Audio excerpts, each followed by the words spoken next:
आखिर क्यों दिया माता पार्वती ने गौ माता को झूठन खाने का श्राप। तीज का दिन था और माता पार्वती ने तीज का व्रत रखा था।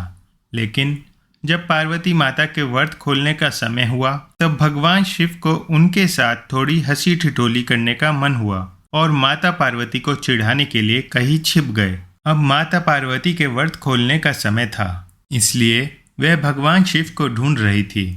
उन्होंने शिव जी को हर दिशा में हर जगह ढूंढा, गुफा, जंगल, पहाड़, लेकिन माता पार्वती को शिव जी कहीं नहीं मिले।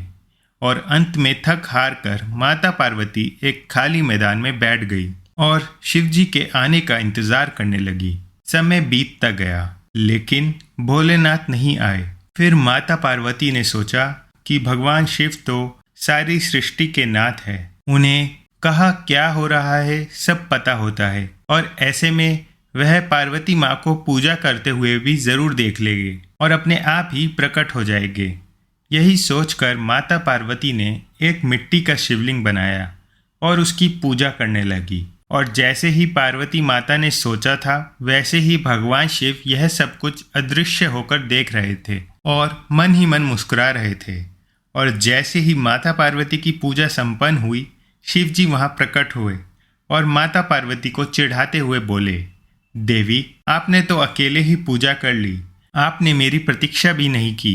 तब पार्वती जी ने कहा, हे प्रभु, मैंने तो आपका बहुत इंतज़ार किया, लेकिन सूर्य अस्त हो चुका था और रात होने वाली थी, इसलिए मैंने शिवलिंग बनाकर आपकी पूजा कर ली और अपना व्रत संपूर्ण किया। यह बात सुनकर शिवजी ने फिर ठिठोली करते हुए कहा, मैं तुम्हारी बात पर कैसे विश्वास कर लूं? क्या इस बात का कोई साक्ष्य है? तब माता पार्वती ने थोड़ी दूर एक गाय को खड़े हुए देखा। तब माता पार्वती ने कहा, यह गाय मेरी पूजा की साक्षी है, आप इन्हीं से पूछ लीजिए। लेकिन वह गाय भी भोलेनाथ की यह हंसी ठिठोली के बारे में जानती थी, जिसकी वजह से जब शिवजी ने उन्हें माता पार्वती की पूजा के बारे में पूछा तब गाय ने ना में सर हिलाया और शिवजी ने हंसते हुए उनसे कहा कि वह बस उनसे थोड़ी हंसी ठिठोली कर रहे थे और वह सच जानते हैं। लेकिन अपने पति के सामने झूठा कहलाने का कलंक माता पार्वती को सहन न हुआ और उन्होंने गाय को शराप देते हुए कहा, जिस तरह आज तूने झूठ बोला है उसी तरह अब तुझे झूठन ही खानी होगी। भले ही तुझे अच्छे से अच्छा भोजन क्यों ना मिले, लेकिन तू झूठन के पीछे भागेगी। यह सुनकर गौ माता बहुत ही दुखी हुई और तब शिवजी ने माता पार्वती को बताया कि उस गाय ने मेरे कहने पर ही झूठ बोला था और उसका इसमें कोई दोष नहीं है।